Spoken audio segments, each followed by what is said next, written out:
যুক্তরাষ্ট্রের নিউ ইয়র্কে আছেন সহকর্মী হাসানুজ্জামান সাকি। সরাসরি যাচ্ছি তার কাছে।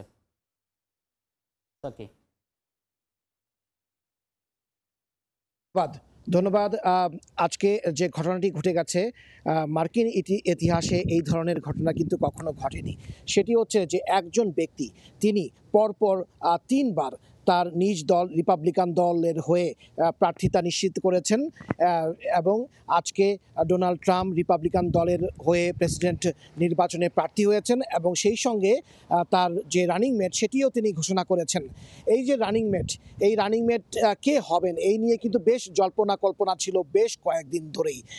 অনেকের নাম শোনা যাচ্ছিল, কিন্তু এই যে ওহাইও অঙ্গরাজ্যের একজন তরুণ নেতা যিনি প্রথমবারের মতো মার্কিন ক্যাপিটালে অর্থাৎ মার্কিন যুক্তরাষ্ট্রের যে সংসদ সেই সংসদের প্রথমবারের মতো সেনেটর নির্বাচিত হয়েছেন এবং দায়িত্ব পালন করছিলেন, তিনি যে ডোনাল্ড ট্রাম্পের রানিং মেট হবেন এবং যুক্তরাষ্ট্রের ভাইস প্রেসিডেন্ট হিসেবে রিপাবলিকান দলের মনোনয়ন পাবেন, এটি কিন্তু কেউ কোনোদিন ভাবেনি। আপনি জানেন যে বয়সজনিত একটি সমস্যা দুই প্রার্থীর মধ্যেই রয়েছে, অর্থাৎ বর্তমান যে প্রেসিডেন্ট ডেমোক্রেটিক পার্টির জো বাইডেন, তার বয়স এখন ৮২ বছর এবং তারপরে ডোনাল্ড ট্রাম্প, তার বয়সও ৭৯ বছর। সেই বয়স নিয়ে দুজনের মধ্যেই যখন অনেক জল্পনা কল্পনা, সেইখানে ডোনাল্ড ট্রাম্প তার রানিং মেট হিসেবে একজন অত্যন্ত তরুণ রাজনীতিবিদকে বেছে নিয়েছেন এবং এখন পর্যন্ত বিশ্লেষকরা যা বলছেন তাতে করে ডোনাল্ড ট্রাম্পের এই রানিং মেটকে নির্বাচন করার ব্যাপারটি কিন্তু তারা খুব ইতিবাচক হিসেবেই দেখছেন।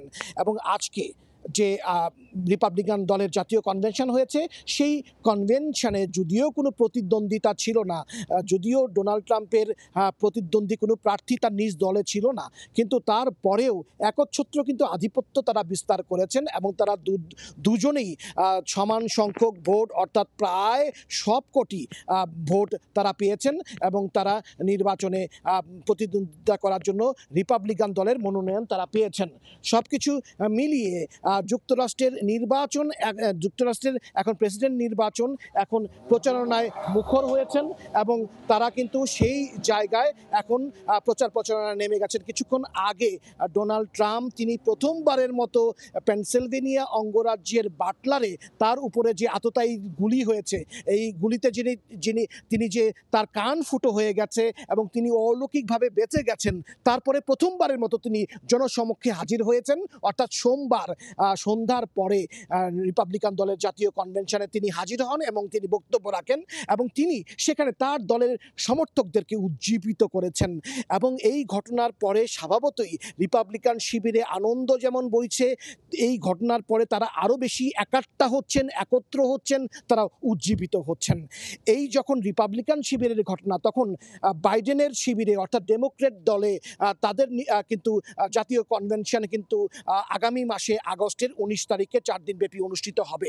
সেই কনভেনশনে কি হবে সেই দিকে এখন সবার উৎসুক দৃষ্টি, কারণ প্রথম বিতর্কে ডোনাল্ড ট্রাম্পের সঙ্গে জো বাইডেন হেরে যাওয়ার পরে নিজ দলেই কিন্তু তিনি সমালোচনার মুখোমুখি হচ্ছেন। নিজ দলের অনেক শীর্ষ নেতা জো বাইডেনকে আর নির্বাচন না করার জন্য কথা বলছেন।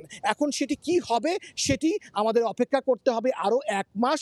আগামী মাসে যে ডেমোক্রেট শিবিরের যে জাতীয় কনভেনশন, সেই কনভেনশনে জো বাইডেন কি নির্বাচন করবেন নাকি তিনি প্রতিদ্বন্দ্বিতা থেকে সরে দাঁড়াবেন, এই নিয়ে চূড়ান্ত সিদ্ধান্ত কিন্তু তখন হবে। তো এই ছিল আজকে পর্যন্ত মার্কিন যুক্তরাষ্ট্রের নির্বাচনের শেষ পরিস্থিতি। আপনাকে ধন্যবাদ। হাসানুজ্জামান সাকি, সময় সংবাদ, নিউ ইয়র্ক, যুক্তরাষ্ট্র। সরাসরি যুক্ত ছিলাম যুক্তরাষ্ট্রের নিউ ইয়র্ক থেকে।